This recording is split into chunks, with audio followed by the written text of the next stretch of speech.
श्री शिवाय नमस्तु भयम। दोस्तों, जैसा कि आप सभी लोग जानते हैं कि 11 दिसंबर 2025 यानी गुरुवार को पड़ रही है पौष महीने की कालाष्टमी व्रत।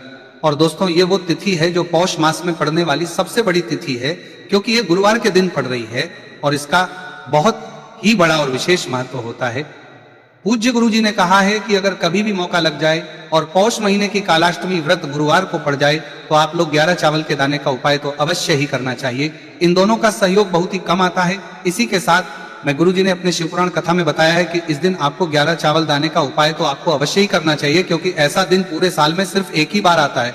और दोस्तों, आप सभी लोग जानते हो कि गुरुवार कालाष्टमी तिथि का अगर सबसे बड़ा कोई उपाय है तो वो 11 चावल के दाने वाला उपाय है। तो दोस्तों, इस गुरुवार कालाष्टमी तिथि के दिन आप लोगों को इस 11 चावल दाने वाले उपाय को जरूर करना है।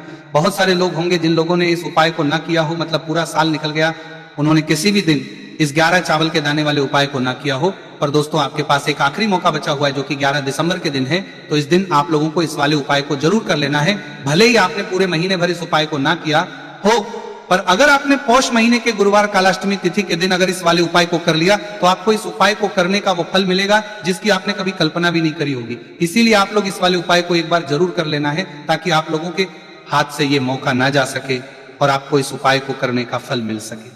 दोस्तों, ये उपाय पंडित जी ने अपनी अभी की ही श्री शिव महापुराण की कथा में बताया है, जिस उपाय को आज हम आपको बहुत अच्छे से समझाने वाले हैं। इस देखने के बाद इस उपाय को समझने के लिए आपको कोई और वीडियो को देखने की जरूरत नहीं पड़ेगी। तो चलिए दोस्तों, उपाय को शुरू करते हैं। देखिए, ये इस पौष महीने के गुरुवार कालाष्टमी तिथि के दिन ये इतना खास होता है, इतना महत्वपूर्ण होता है।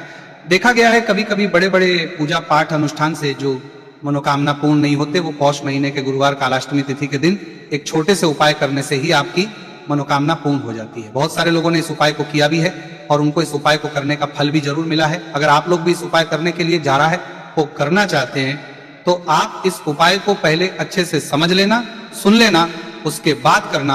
आपको इस उपाय का फल जरूर मिलेगा। और इस उपाय को कर लेने से आपके घर में चाहे किसी भी प्रकार की दुहक और समस्या क्यों ना चल रही हो, आपको उसका कारण भी नहीं पता है कि इस उपाय के दुहक और समस्या क्यों ना चल रही हो। भाई, ये समस्या किस कारण से चल रही है उसका कुछ भी हो सकता है, जैसे पितृदोष हो सकता है या किसी भी तरह का मंगल दोष भी हो सकता है। तो इस दिन आप लोगों को ये वाला उपाय कर लेना है। ये एक ऐसा उपाय है जिस उपाय को अगर किसी विशेष दिन पर किया जाए तो भाई उस विशेष दिन का जो है वो तो हमें मिलता ही मिलता है। पर हमने उस दिन पर इस उपाय को किया है तो हमें उससे भी बड़ा फल मिलता है, और फल बहुत जल्दी मिलता है, क्योंकि आप इस उपाय को बहुत ही बड़े और विशेष दिन पर कर रहे हो। तो चलिए अब उपाय के बारे में बात करते हैं। लेकिन उससे पहले आप लोगों को यह जानना आवश्यक है कि आखिर यह उपाय किस समय करना है, किसको करना है और कैसे करना है। तो चलिए हम आगे आपको वीडियो में एक एक करके बता देते हैं। लेकिन उससे पहले अगर आप लोग हमारे चैनल पर पहली बार आए हैं या फिर मेरी आवाज आज पहली बार सुन रहे हैं तो हमारे चैनल को सब्सक्राइब जरूर कर लेना, और इस समय वीडियो को लाइक करके कमेंट बॉक्स में श्री शिवाय नमस्तु भयम ओम नमः शिवाय जरूर टाइप कर देना। तो दोस्तों, इस 11 चावल के दाने वाले उपाय को हमें इस गुरुवार कालाष्टमी तिथि के दिन कैसे करना है, किसको करना है, किस समय करना है और कहां पर करना है, ये सारे सवालों के जवाब आपको इस वीडियो में मिल जाएंगे। और जो ये वीडियो देखिएगा भाई, उसको 11 चावल के दाने वाला उपाय जरूर करना चाहिए, क्योंकि इस दिन एक चावल के दाने का भी बहुत ही बड़ा और विशेष महत्व होता है। और जब बात आ जाए 11 के दाने की तो ये सोने पे सुहागा वाली बात हो जाती है, और ये एक बहुत ही बड़ा उपाय होता है जाता है इस गुरुवार कालाष्टमी तिथि का। तो अब दोस्तों, इस 11 चावल के दाने वाले उपाय को आखिर करना किसको है, सबसे पहले हम लोग वो बात जान लेते हैं। तो देखो, घर की जो बड़ी माताएं बहनें होती हैं, उन माताओं बहनों में से कोई भी एक बड़ी माता बहन इस वाले उपाय को कर सकती है। और दोस्तों, अगर आप चाहें तो अपने घर में से सभी सदस्यों को भी इसको करवा सकते हैं। अगर किसी व्यक्ति की खुद की कोई मनोकामना है, खुद की कोई दुख और परेशानी है जो कि वो अपने लिए ही करना चाहता है, इस वाले उपाय को तो वो खुद अपने लिए भी कर सकता है। बाकी अगर कोई घर में से ऐसा है जो कि अपने पूरे घर परिवार की सुख और शांति के लिए ये वाला उपाय करना चाहता है तो भाई वो भी कर सकता है, उसमें भी कोई दिक्कत वाली बात नहीं। कहने का मतलब यह है कि इस उपाय को हर के सदस्य भी कर सकता है, और पूरे घर परिवार के सदस्य के लिए घर की बड़ी माताओं बहनों में से कोई एक माता बहन भी कर सकती है।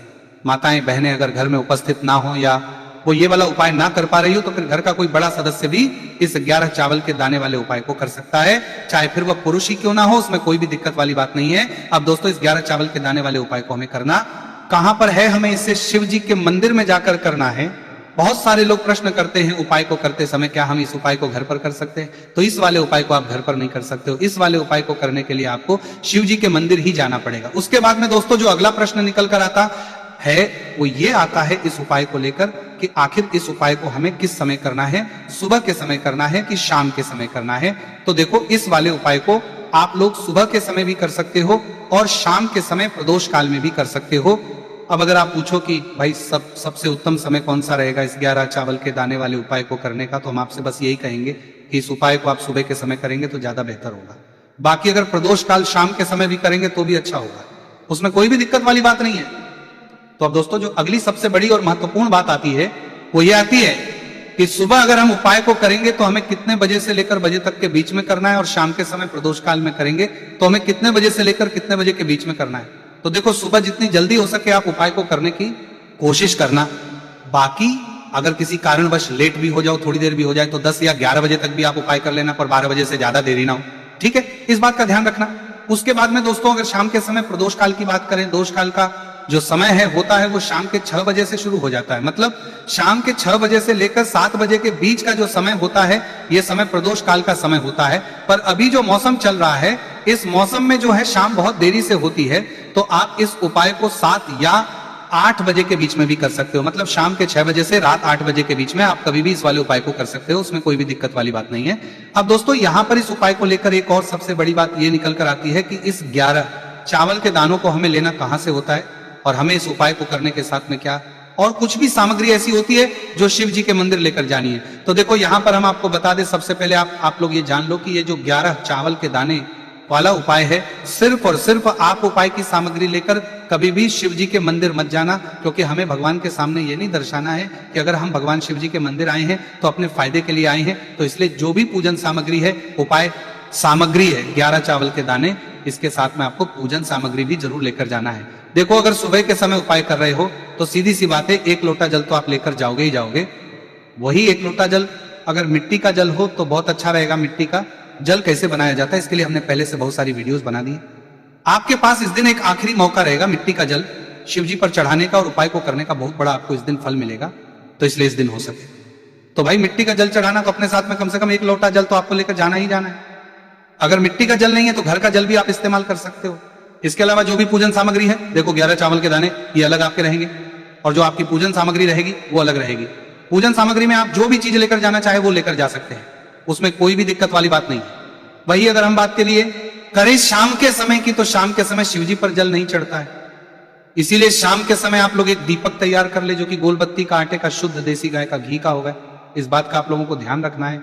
और इस दीपक को आपको घर से जलाकर नहीं लेकर जाना है, भगवान शिव जी के मंदिर में जाकर ही जलाना है। इस बात का भी आप लोगों को ध्यान रखना है। अब दोस्तों यहां पर हमें इस बात को समझना है कि ये 11 चावल के दाने हमें लेना कहां से है। क्या हमें दुकान से लेकर आना है या हमें अपने घर से लेना है, या कहां से लेकर आना है और कौन से चावल लेना है, क्योंकि चावल भी बहुत प्रकार के होते हैं। तो देखो इन सभी सवालों के जवाब आप लोग एक बात में सुन लो कि भाई ये जो है इस उपाय में आपको ये नहीं देखना है कि भाई कौन से चावल है कौन से चावल नहीं है। बस जो भी चावल ले रहे हो वो चावल का दाना सबूत होना चाहिए, मतलब साबुत होना चाहिए, टूटा हुआ नहीं होना चाहिए, कटा पीटा नहीं होना चाहिए। ये बात आपको ध्यान रखना है। बाकी आपका चावल बासमती हो या सादा चावल हो या कोई सा भी चावल हो, उसमें कोई भी दिक्कत वाली बात नहीं है। तो सीधी सी बात है कि आपके घर के रसोई घर में जहां पर आप भोजन बनाते हो वहां पर जो भी चावल आपके उपस्थित हो उन चावलों में से अपनी 1 कटोरी लेना या 1 मुट्ठी चावल अलग से निकाल कर रख लेना, क्योंकि हम 11 चावल ही यहां पर इस उपाय में लेने वाले हैं। तो हमें ये चावल के दाने गिनकर निकालने पर डटेंगे। इस बात का आप लोगों को ध्यान रखना है। तो अपने उस चावल की कटोरी में से या चावल में से 11 ऐसे चावल के दाने आप लोग निकाल लो जो कि टूटे हुए ना हो, कटे पिटे ना हो, जिनमें कोई दाग ना लगा हुआ हो, है ना। अच्छे साबुत चावल के दाने 11 दाने आप लोग निकाल कर रख लो और इन किसी भी एक कागज की पुड़िया में या किसी एक छोटी सी कटोरी में आप लोग रख लो, ताकि यह सुरक्षित रहे, आपके एक भी चावल का दाना इधर उधर ना हो और आपका उपाय भी पूरा अच्छे से हो जाए। तो भाई जैसे ही आपका उपाय की जो सामग्री है 11 चावल के दाने ये तैयार हो जाते हैं, उसके बाद में आपको जो भी अपनी पूजन सामग्री है सुबह के समय कर रहे हो तो 1 लोटा जल या पूजन सामग्री जो लेकर जाना चाहो उसकी भी तैयारी कर लेना। और किस समय जा रहे हो तो भाई अपना जो दीपक है उसे तैयार कर लेना, ठीक है। और उपाय को करते समय शुद्धता का विशेष रूप से ध्यान रखना, ठीक है। सुबह सुबह स्नान करने के बाद ही उपाय को करने की आप लोग तैयारी करें। उसके बाद अगर शाम के समय की बात करें तो शाम के समय आपको स्नान करने की जरूरत नहीं है, पर शुद्धता का ध्यान रखना है। आपको स्नान तो नहीं करेंगे, आप हाथ मुंह धोकर भी इस वाले उपाय को शाम के समय प्रदोष काल में कर सकते हैं, इसमें कोई की बात नहीं है। तो आप अपने उपाय की पूरी सामग्री तैयार करके आपके पास ही में जो आपका शिव मंदिर हो वहां पर पहुंच जाइए। सबसे पहले शिव मंदिर में जाकर आप लोगों को उपाय नहीं करना है, पहले भगवान के दर्शन करना है, भगवान से आशीर्वाद प्राप्त करना है, फिर शिव जी की शिवलिंग के पास में आना है। शिवलिंग के पास में आने के बाद आप जो पूजन सामग्री लेकर आए हुए हैं, जैसे कि सुबह गए हुए होंगे तो एक लोटा जल और जो भी पूजन लेकर आए हैं आप उनसे भगवान शिव जी की पूजन कीजिए। सबसे पहले तो एक लोटा जल ही चढ़ेगा, उसके बाद में आपकी पूजन सामग्री चढ़ेगी। उसके बाद में अगर दोस्तों शाम के समय अगर आप इस उपाय को कर रहे हो तो अपने साथ में कम से कम एक जो दीपक है, गोल बाती का जो आप अपने साथ में लेकर गए हो, उस दीपक को मंदिर में जाकर अपनी माचिस से जलाना और उस दीपक को शिवलिंग के पास में रखना है। ठीक है, इस दीपक को के बाद ही आप लोगों को अपना ये वाला उपाय शुरू करना है। और दीपक को ज्यादा पास में मत रखना, वैसे भी गर्मी पड़ रही है, भगवान शिव जी को आंच नहीं लगनी चाहिए, है ना। तो भाई जैसे ही आपकी पूजा अर्चना हो जाती है, आप भगवान शिव जी को प्रसन्न करना है, लेते हैं।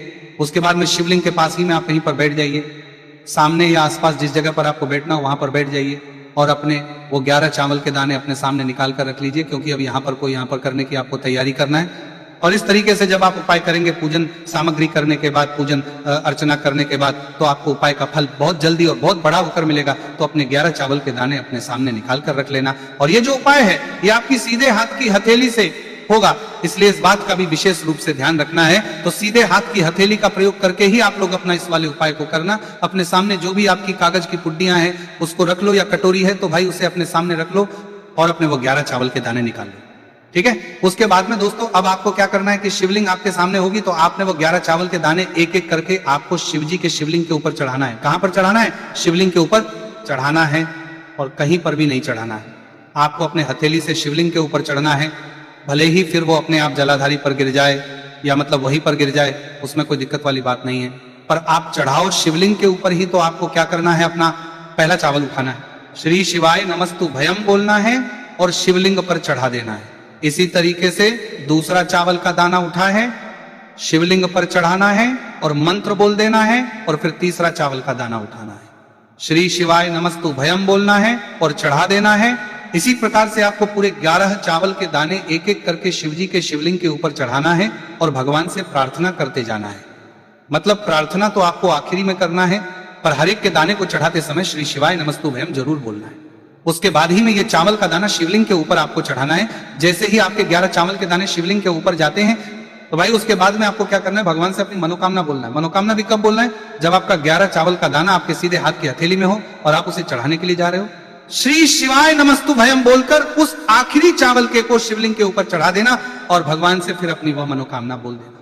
जिस मनोकामना के लिए आप लोग अपना ये वाला उपाय कर रहे हो, जिस भी दुख और परेशानी के लिए आप लोग अपना ये वाला उपाय कर रहे हो, उसके बाद में जैसे ही आप अपनी मनोकामना बोल देते हो, आपका यह वाला उपाय पूरा हो जाता है। पर दोस्तों उपाय को करने के बाद आप लोगों को 2 मिनट भगवान शिव जी के मंत्र का जाप जरूर करना है, और मंत्र का जाप करने के बाद भगवान एक और बार प्रार्थना करना है अपनी मनोकामना के लिए, या अपनी जो भी दुख और परेशानी है उसके लिए। इसके बाद में आप लोग भगवान को देखकर, भगवान से प्रार्थना करके, उनसे आशीर्वाद लेकर वहां से उठ सकते हैं और अपने घर पर जा सकते हैं। बस दोस्तों यहाँ पर यह वाला उपाय पूरा हो जाता है। इस तरीके से जो भी व्यक्ति छोटी छोटी चीजों का ध्यान रखते हुए इस 11 चावल के दाने वाले उपाय को करेगा, निश्चित सी बात उसे उसकी मनोकामना जल्द ही पूर्ण होगी, और जो भी दुख और परेशानी है वो भी बहुत ही जल्दी दूर होंगे। और दोस्तों अगर आपको हमारी ये वीडियो पसंद आई हो तो हमारे इस वीडियो को लाइक और चैनल को सब्सक्राइब जरूर करें। हर हर महादेव, ओम नमः शिवाय।